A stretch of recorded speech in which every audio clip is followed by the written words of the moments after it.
Deixamos para trás o Rio de Janeiro e percorremos a chamada ligação Rio-Santos, uma estrada que corre pelo litoral, desvendando as suas belezas.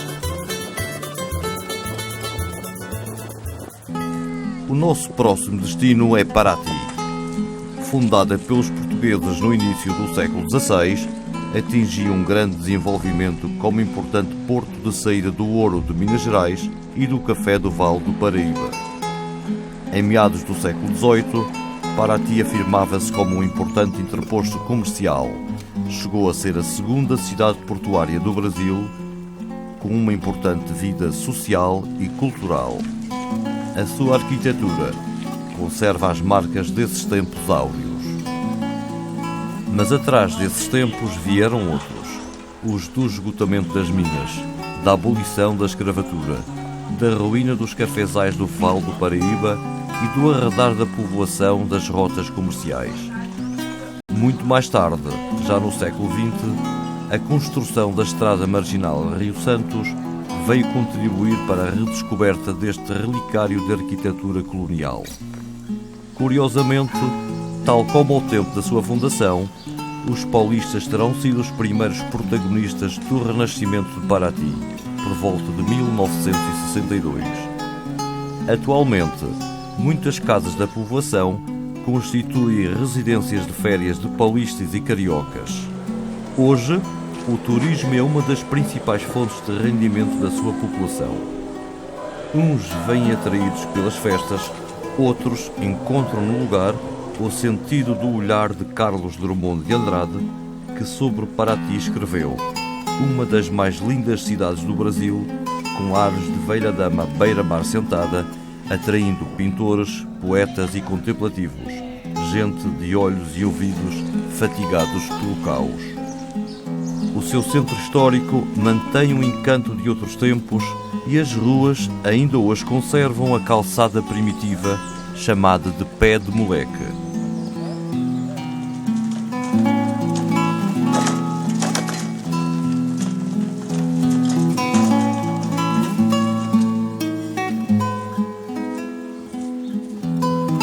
A altitude média da cidade é de 5 metros e, com a subida das marés, algumas das suas ruas ficam inundadas.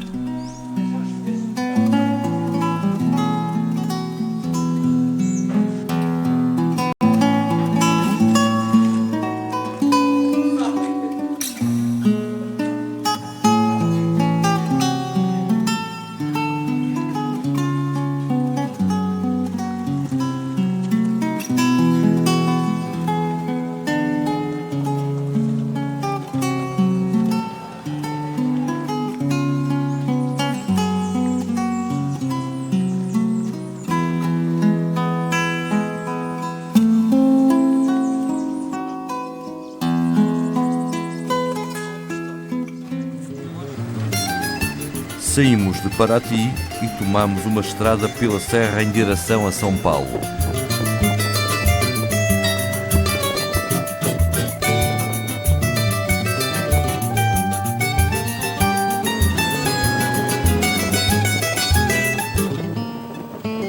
Conhecida pelo seu trânsito caótico, o facto de ser fim de semana facilitou-nos a condução por esta que é a maior cidade da América Latina.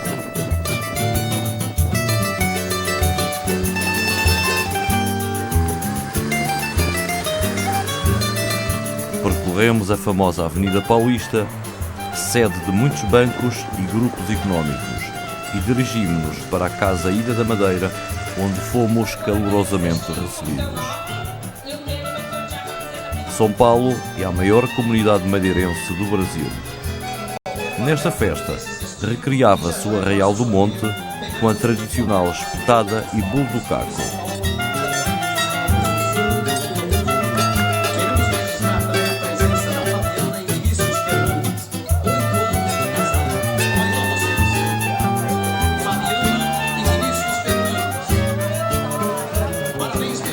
indispensável em São Paulo é uma visita ao Mercadão. Inaugurado em 1933, tem iluminação natural fruto de claraboias, telhas de vidro e 55 vitrais coloridos vindos da Alemanha.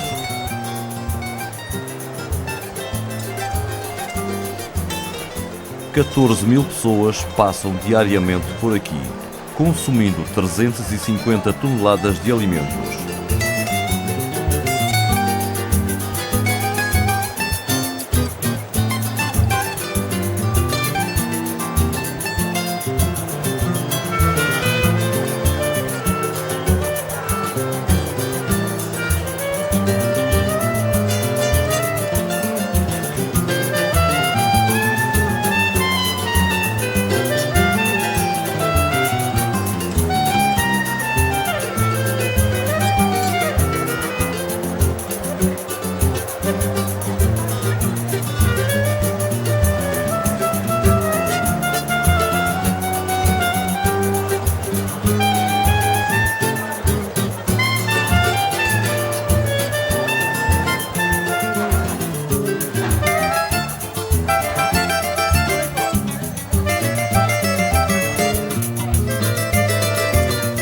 Andei pelas ruas laterais do mercado, apinhadas de gente e muito negócio, e com uma vista pelos seus grandes arranha-céus, despedimo-nos de São Paulo.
Rodamos em direção a Petrópolis, uma cidade localizada nas montanhas a 65 km do Rio de Janeiro.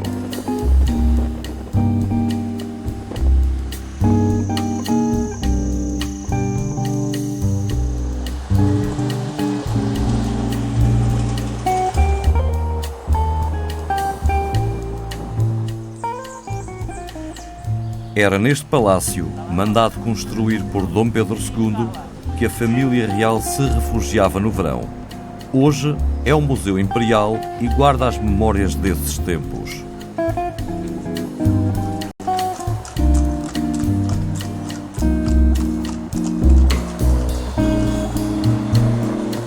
Na cidade é bem visível a imponência das construções.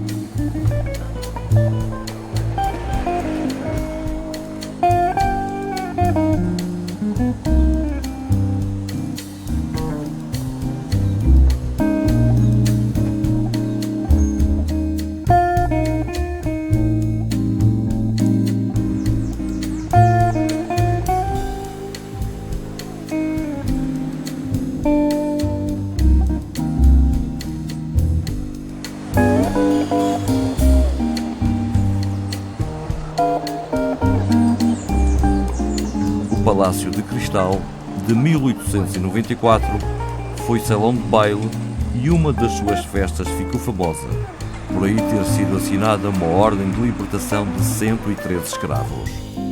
A sua estrutura, de metal e vidro, foi construída em França. O Palácio Rio Negro, de 1890, é a residência de verão do Presidente da República Brasileiro, mas conservou o nome do seu primeiro proprietário.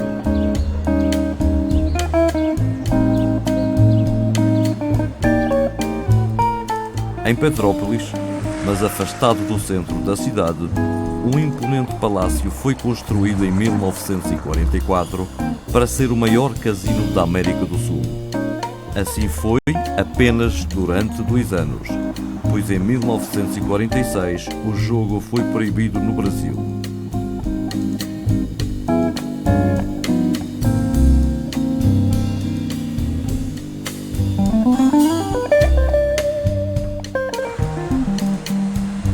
Santos Dumont, um dos pioneiros da aviação, também aqui viveu, nesta casa.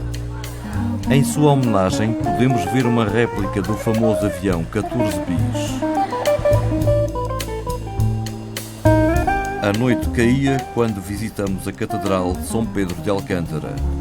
É uma soberba construção, em estilo neogótico francês, com uma torre de 70 metros de altura e um campanário com 5 sinos de bronze. Nela repousam os restos mortais de Dom Pedro II.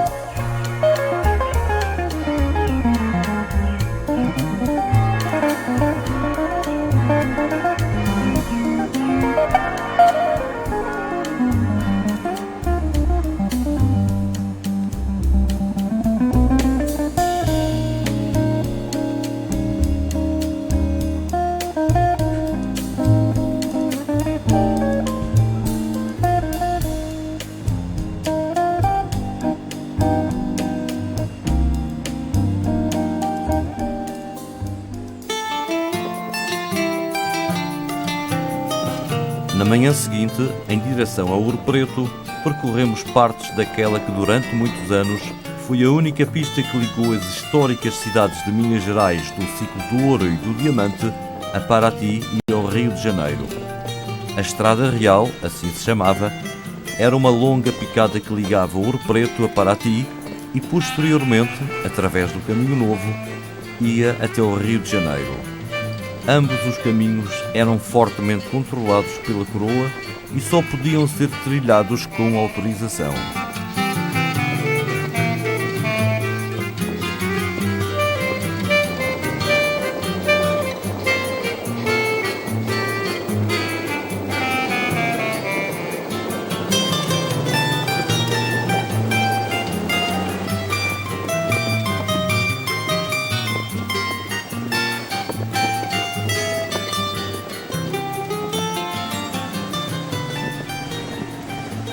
A nossa primeira paragem foi em Tiradentes, cidade que saltou do anonimato com as frequentes visitas no início do século XX de artistas e intelectuais de São Paulo e Rio de Janeiro.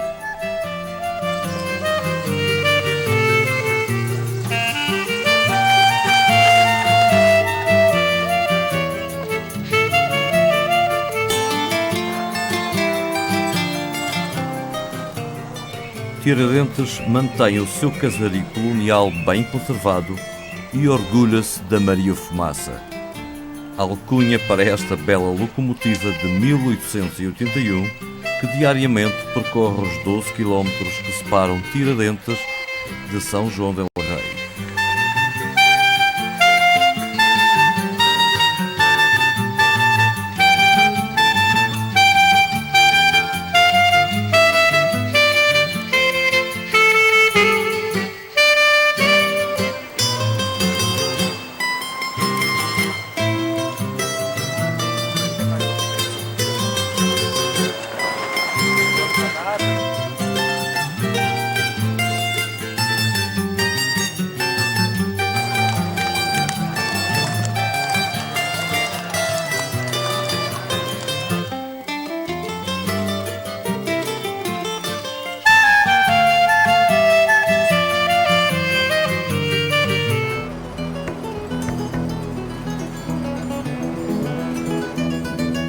São João del Rei é um antigo centro de mineração onde fizemos uma breve paragem.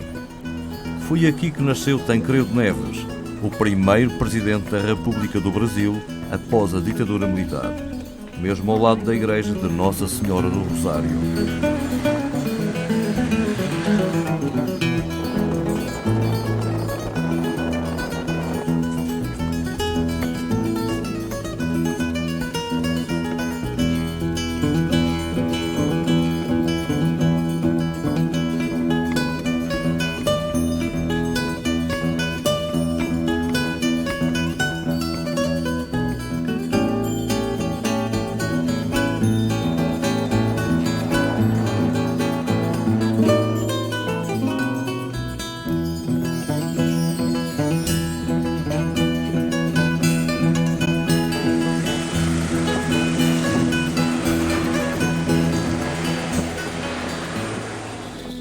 De todas as magníficas cidades históricas de Minas Gerais, Ouro Preto é legitimamente considerada a joia da coroa. Foram umas pedras escuras, pepitas de ouro negras, por estarem cobertas de óxido de ferro, que atraíram muita gente à localidade, inicialmente batizada de Vila Rica. A cidade, encravada nas montanhas que a circundam, segue harmoniosamente a orografia do lugar. As casas adaptam-se ao terreno, gerando uma autêntica escultura urbana.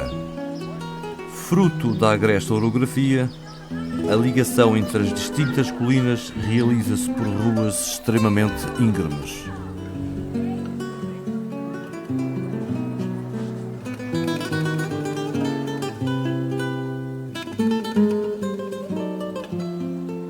As igrejas estão em pontos estratégicos e não se impõem na paisagem, mas decididamente que a marcam.